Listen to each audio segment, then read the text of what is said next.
Hey, Cavs fans, it's Spencer German, it's Spencer Davies, Spencer Squared here from Rocket Mortgage Fieldhouse, wrapping up Game 4 of the Eastern Conference semifinals between the Cavs and the Celtics. Celtics win tonight, 109-102. Cavs season on the brink as they head back to Boston for Game 5. Spence, obviously the big story tonight, well, really the big story tonight, I think, was that there was a certain somebody in the house tonight, but we'll talk about that a little bit later. But the big story revolving around the current Cavaliers, I'll put it that way, was obviously that Donovan Mitchell wasn't able to play tonight. And I'll tell you, man, there were some ominous vibes coming into this one, knowing that news, knowing that he was questionable, and then we found out before the game that he wasn't going to play. And on top of that, you kind of felt it in the building, felt like we described this like that atmosphere. It feels like you're kind of at a funeral in a sporting sense. Where everyone kind of knew it was going to happen. And I tell you what, man, the group that was out there, the sort of makeshift group that JB Bickerstaff deployed, that this Cavs team had out there, they gave these Cavaliers fans a show. Like they hung with Boston and gave them everything they could. And once again, it's a game that comes down to Boston they're a little bit more deep in terms of guys that are going to make their shots, are going to be able to create their own shots. And that obviously shined through tonight, especially with a Cavs team that was depleted with two of their key starters obviously out of the rotation. Yeah, it was tough sledding for the Cavs once again. Just shot making. Second half shot making wasn't there, but the defense was there.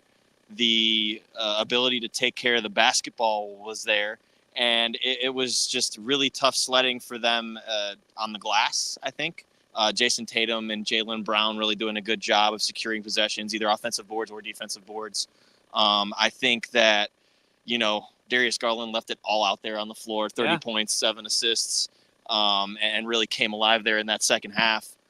I thought that, Evan Mobley did a good job. I thought that Karis LeVert gave it everything he had after hurting his knee. He deserves credit, man. He was playing through something. And this entire series has been about a lot of guys playing through things. Mitchell, we know, has been dealing with a knee since, early March or mid-March. LeVert with the knee tonight. Jarrett Allen was playing through some stuff. At least that game where he got hurt, he came back out and played. So Evan Mobley's apparently dealing with an ankle. So, you can't knock the Cavs for their efforts, shorthanded and dealing with injuries. And that's everyone's dealing with injuries this time of year. So credit to them for trying to battle through and putting up the effort they did tonight. Yeah, 100%. And, it's funny how the way this game started. We were right on the way back to our seats, and all of a sudden Max Strus has 9 points. He hits all of these threes to open the game. He had his first 5 threes of the game.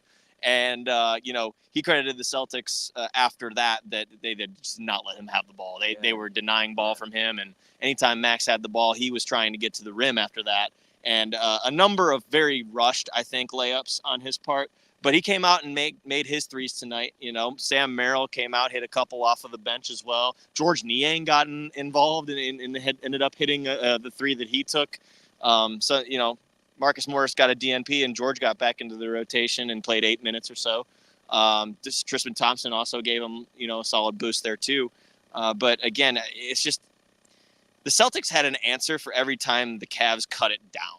And I think that's what really kind of makes championship DNA, is the way that your team responds when a run happens on the road like that. And, you got to credit guys like Jaylen Brown for making the shots that they make, Jason Tatum, even though some of the shot selection that Boston's had has not been good. Yeah. But they've been tough shots, and they've gone down. And before you get to your point, I just think Drew Holiday he can't be an unsung hero for them anymore. He is the hero for them.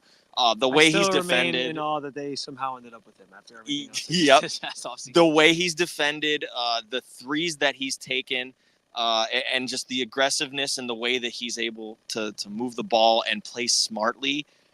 Can't say enough about Drew in this series. Well, and I'll say this too. We talked a lot about, last game, the Celtics. The Cavs really this series have emphasized trying to deny them 3-pointers and run them off the 3-point line. And tonight they shot 37% from 3.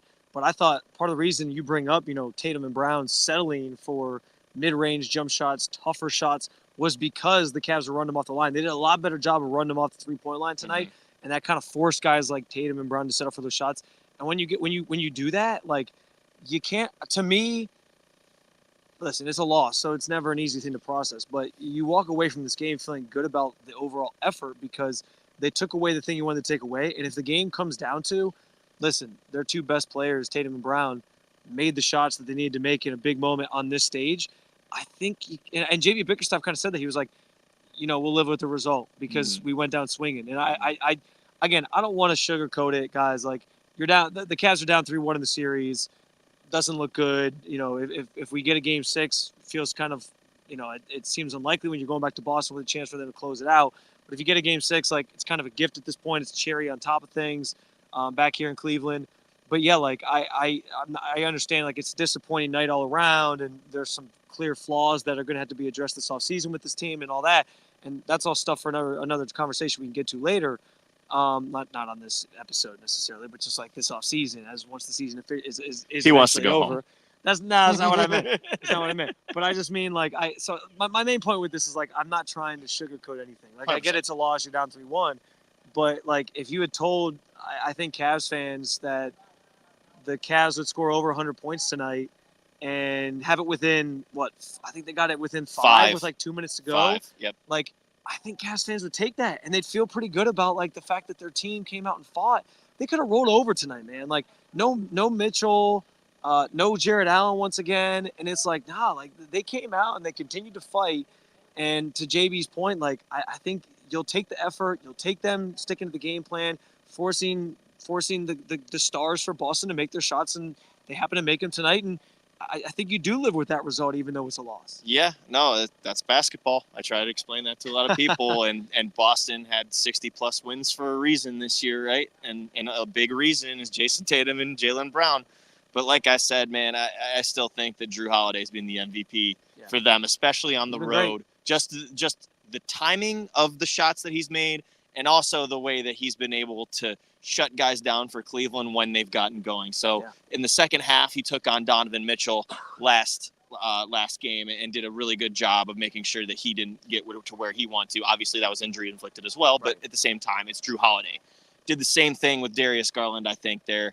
Even though DG was having a good game, ball denial, chasing him over screens, off ball, whatever it may be, tailing him and making sure that there was some sort of pressure on him when he was taking a shot or dishing it out.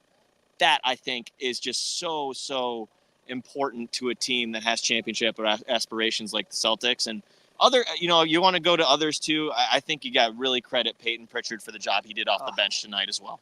Yeah, I mean, listen, I want to get back to just the discrepancy between these two teams here in a second, because I think they're loaded. That's been the story of the season, the series. But we'd be remiss if we didn't bring up Darius Garland tonight. Terrific. I know that from a fan perspective, there's probably a lot of people at home thinking, like, this guy is infuriating. How can he go out and score 30 points? And then when Mitchell's out there, it seems like he can't figure out, like he's never played basketball before. I get why that's frustrating. There's maybe reasons for that. The fit between those two, him having to take a back seat. Whenever he seems to be able to be the number one guy and just kind of be in attack mode, I think generally you see him rise to the occasion like he did tonight. He had 30 points, 7 assists, so he was dishing it out as well. He hell of a job on the box outs too, by the way, on Derek White. They just weren't getting the rebounds. He had that killer instinct that I think Cavs fans have been looking for. It's unfortunate it's in a loss. He got off to a slow start, but from the second quarter on, I thought he was brilliant.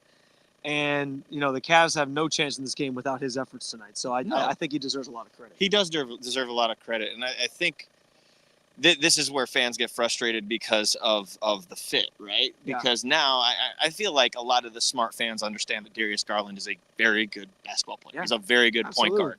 I mean, you can count money, whatever you want to do, talk about his max contract, but he can play the game. You've seen him in an all-star level a couple years ago, and he even had good numbers with Donovan last year. Right. I just think that there's just so much that he's gone through this year. And, this is a culmination of, probably having more of an opportunity to have the keys to the car and being able to put up 27 shots like he did tonight. Yeah.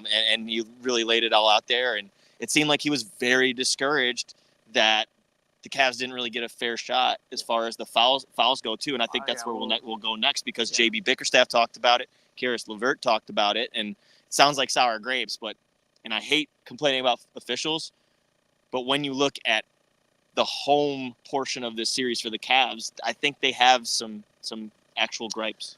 24 free throws shot by the Celtics, 7 for the Cavs tonight. To reference what you're talking about, and JB I think seemed particularly upset about it. The players, it wasn't mad either. They were just disappointed. Levert talked about it a little bit, and him and Garland sort of took that similar route of just saying like, I don't wear stripes, I can't answer that question. JB was a little bit more direct without going too far across the line where he would get the fine, but he basically said like, I can't answer it, but I don't think we got a fair shake tonight, and I think he's right about that. Like, and listen, on one hand, you understand like they're not going to call everything. On the other hand, it's like, how can there be that big of a discrepancy? And I thought Karras brought up a good point. Like, they didn't feel like, and I didn't feel like, that the Celtics were like attacking the basket any more than they were attacking the basket. Like, it seemed like they were both doing that. And I mean, that's been part of the Cavs strategy this entire series, has been getting to the basket and scoring in the paint. So I have to believe, and I guess we can go back and watch the tape and count them, but I have to believe that like there could have been a little bit closer in terms of the numbers on fouls called in this game. And there were just some real wild foul calls as well. The one that got overturned, luckily in the Cavs' favor. The one where Jaylen Brown kicked his leg. He did the old Kobe kick your leg out. And then there was one where Darius Garland contested him and literally didn't even touch him that they called a foul. Well, that was the one he kicked. That was the one I'm talking about. Oh, that was the one? Brown there was a Max Strus one earlier too. Brown kind of kicked his leg out and kind of touched Garland, but Garland like pulled himself back because he knew he had 4 fouls. He was trying to play it safe, and luckily they overturned it. But it was like, what do we do? Like, and listen, I'm not going to sit here and like get mad at the officials guy, but it was. You got to give them a fair shake when they're down that much too, weird. Especially when they've earned it. I think that's what they're getting at, because Max Strus no commented it. I think there were a couple of fouls where Tatum or Brown put it on the floor and he was bodying them, and he got called for fouls on those. I thought those were pretty weak, and I also thought Darius Garland, you could see on his face how dejected he was, because he was like, there's no way that we get to the free throw line and only shoot 7 of them, and they get the 24, because he's like, how many times have we driven to the paint? Like Darius never gets like that either. Let me ask you, you think this is the case of the Cavs don't really have like the notable stars, other than obviously Mitchell, but Mitchell wasn't playing tonight. But like, you know how they always say in the playoffs, like the stars are going to get the calls. LeBron's always talked about that, right? I like, do you think that's the case? Like, is it just that they're like, well, Tatum and Brown are going to get the calls because they're 2 stars on a big market team, and a guy like Darius Garland, like, hey, this is only your second time in the playoffs. Good luck to you. Like, is it that? Like, it'd be sad if that was the case. I just don't know what else it could be. Like, it was the fact that it's been this egregiously, this massive chasm between the two teams in terms of foul calls is kind of wild to me. But, I mean, we don't have the answers. No. Doesn't sound like the Cavs have the answers either, because they were sitting there scratching their heads at the press conference as well. I just think some of those calls on Tatum and Brown were – it's interesting that they got some of those calls on the drives where Max was in front. The ones where Max has been in front of them and shuffling his shoes, I just think those are bad. But now the one that he had at the very end to foul him out, that was a foul. Okay, you can be straight with that. You can objectively look at the game and say when there's a foul and when there's not. So, but in a lot of these cases, I think that the Celtics definitely have gotten the benefit of the doubt because of the star thing. The no call on I forget who was guarding him, but Merrill. Oh, it was Holiday. Oh, at the end of the half, I think. Second quarter. Yeah, going into the break, second quarter. He shot a 3, and it looked like a clear as day foul on Drew Holiday. Called nothing, and it was like, you're just gonna let that go. Yeah. It was weird. And two truths can exist too, by the way. Drew Holiday can be the best defender on the floor, and that can also be a foul. Yeah. I think the maybe a good ending point in terms of like the Cavs side of this is just, again, I hate to kind of go back to this beat a dead horse maybe, if you will, but I do just think like I want to read this off. So 3-pointers this game. First quarter, the Cavs were 6 of 9. And that clearly, like, that was Max Strus and Sam Merrill, by the way. And it felt like because of that quarter, they felt inclined to continue shooting because they were having such a good start. They were 5 of 16 in the second, 1 of 10 in the third, and 3 of 13 in the fourth. So they made 4 threes out of 23 shots from deep in the second half. Like, it's just not going to cut it. and you thought maybe tonight would be different when they got off to that hot start. This series again continues to be just a microcosm in the Celtics have these players that can create their own shots, and they're making the shots, and the Cavs just don't. And in a game where you were shorthanded, some of that streakiness continues to come out. I think it's been on full display this entire series. I will say this. Maybe the silver lining in that is, or the silver lining in playing Boston this early in the playoffs, because people are still upset about how they played Game 82 this year, is that I think Cavs fans are going to get a lot of clarity from this team and organization in terms of what they need to do this offseason. You know what I mean? Yeah. I think that's going to be this year. This series is showing you. Listen, you can compete with that team, but if you want to beat them, you're going to have to make some tweaks. And maybe that's the one positive you can take away from a series like this that maybe is going to end in 5.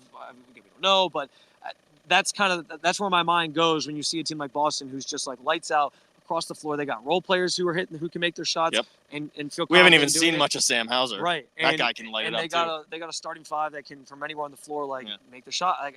That's maybe the one thing I can kind of put my hat on for you guys and say, lean on and say, here's something you guys can think about during the offseason. And, I think another thing that we have to highlight is that Isaac Okoro did not bring his jump shot from Boston back home. That's a shame. But here's the thing. Isaac Okoro isn't a three-point shooter. He's not supposed to be taking volume three-point shots, I don't think. That's just not his game. He's much better when he's on cuts and when he's in transition as somebody who kind of runs the floor and fills the lane. The rim. Yep, yeah. That's who Isaac Okoro is. Now, you can get him where he hits 2 or 3 a game, right? Where he can be a threat out there. And I think he has been a threat out there this postseason. These last 2 games have been real tough sledding for him. But at the same time, you think why it's going to be tough sledding for him these last 2 games. He's playing up a position at 4. He's guarding Jason Tatum for a lot of the game. He's guarding up a little bit more. And just kind of by necessity of the way that the roster's built. So that's also something I wanted to bring up with Isaac Okoro because it's just tough sledding for him, and he's had overall I think a really good season. So yeah, you're right about that. Yeah. Sorry, I'm trying to make sure our broadcast is good. I apologize. Oh, hey, that was live. There was a special guest here tonight. Oh, geez. There was LeBron James. LeBron James was in the house. I thought you were gonna say Khloe. Yeah, Khloe Kardashian was here too. Yeah.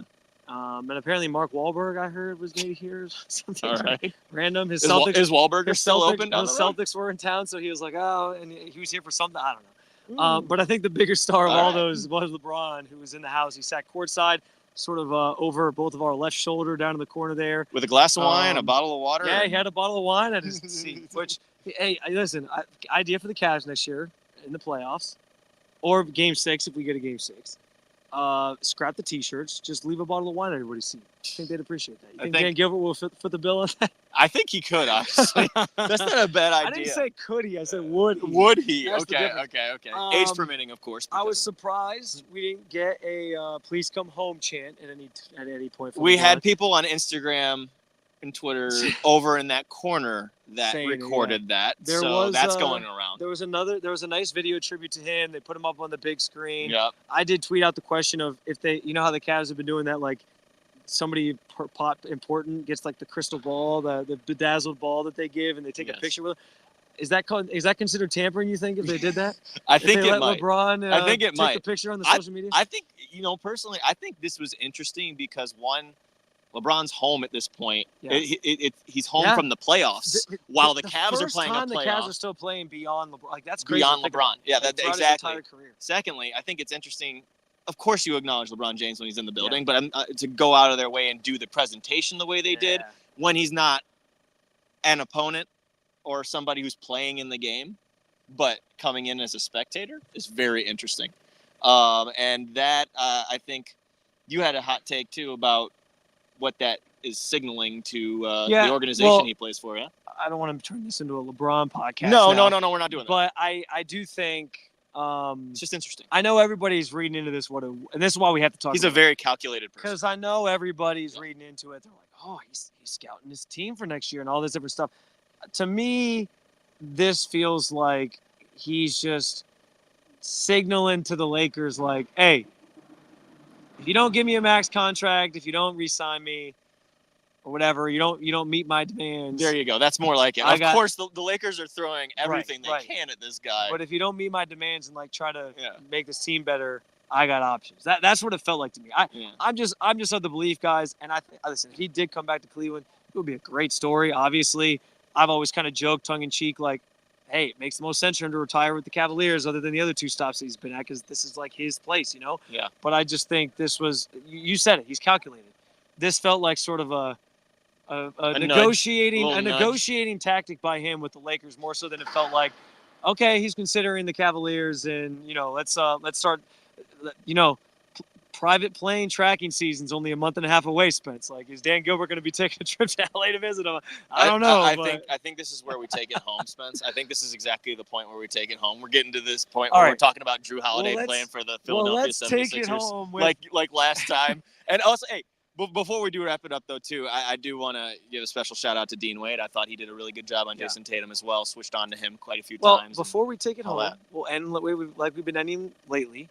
Something you're encouraged by, something you're discouraged by. Encouraged by. Walking into this building, it felt like everyone had given up, security guards included. They came out and left. They played their asses off tonight. They played their asses off. They left it all on the floor, and it sounds so cliche, but they really did. Karis LeVert's out there limping after the game's over. Evan Mobley's dealing with an ankle still. All these guys have so much going on as far as, physical demands and stress goes. So they left it all out there against probably one of the best teams left in the playoffs. And that's all you can ask for, and possibly their last home game of the postseason. So that's what I'm encouraged by. There's nothing like more technical, I think, from that. I mean, you could obviously say Darius Garland. I'm sure that's where you'll go. Discouraged. I guess just they're not making their shots. It's so weird. I talk to you. I'm talking to you, fans at home right now. If you go and scan through, they're not turning the ball over. They're doing a decent job. They're doing a decent job on the glass without Jarrett Allen. They're doing really well at defending the Celtics. Again, held them to 109 after holding them to 106. And I just think that they have actually competed okay this series. Maybe strategically there's something else they can do better, but make your shots. It's a make or miss league. That's what I'm discouraged by, and it sucks because they're getting good looks. Isaac Okoro's getting the looks he's been getting. Max Strus obviously had some more fall tonight, so that was good for him. Sam Merrill, same thing. But, you just got to make your shots. That's the end of the day. I mean, I think that's the biggest thing to be discouraged by, right? It's just like you revamp this team, you bring in guys like Max Strus, and he made his shots tonight, so credit to him. But just throughout the series, it hasn't been consistent enough. And same thing with Okoro. He's making them in game 1 and 2, and then he comes home, and you'd think he'd be better at home or similar at home, and he's not. He's struggling. So I don't know what else you can be discouraged by in a series like you said where they're not turning the ball over. Tonight, the discrepancy, Cavs turned the ball over 7 times. Yeah. It's almost like the Orlando series made them better equipped to handle other teams. It was like, oh, that was such a slog. Now we're going to really be able to protect the basketball. And, it's been clean ball. They just can't make shots. It's just been not making the shots. The success that they found early today was because they were out in transition. Yeah. The Celtics, they forced 10 Celtics turnovers in that first half. And that allowed them to get out in the open floor. And what have we said their best offense is this entire postseason, Spence? In transition. When they're playing fast. Yeah. So I think that continues to be the biggest thing that you're discouraged. Both of us are discouraged by. Encouraged. I was going to go the same route as you. I mean, to have them play the way they played tonight, you can't say enough about it. Because, this could have just been like let's just show up and, start booking our Cancun trips after this game because we'll be done in Game 5. And they fought, and we'll see if they have the same energy in Boston on Thursday night, or Wednesday night, sorry.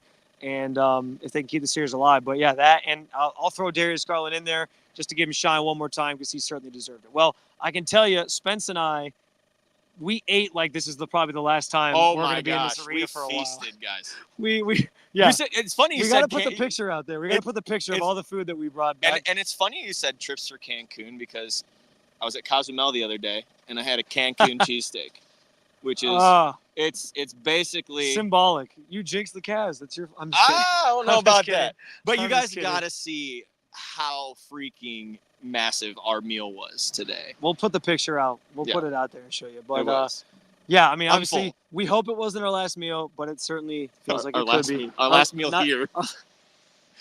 Maybe not Sorry, our last guys. meal. It's been a overall. long week. It's been a long week. Long week, long postseason. Yeah, we're not like going to jail and this is like, yeah, what do you want for your last meal on death row? No, we hope it wasn't our last meal here, and we hope to be talking to you guys again. I can tell you, no matter what happens, Game 5, we'll do another post-game show with you guys just like this one, only from our houses, our respective homes, and we hope that you'll keep following along at the Cavs Insider YouTube channel. And, of course, over si.com/NBA/Cavaliers. We got a bunch of stuff up there. I know Tommy's writing. I've been writing. We're going to continue covering this Cavaliers playoff run however long it is. So thanks for watching, guys. As always, we'll be back with you on Wednesday night for Game 5. Hopefully the Cavaliers can rally. We'll talk to you guys soon. Thanks again.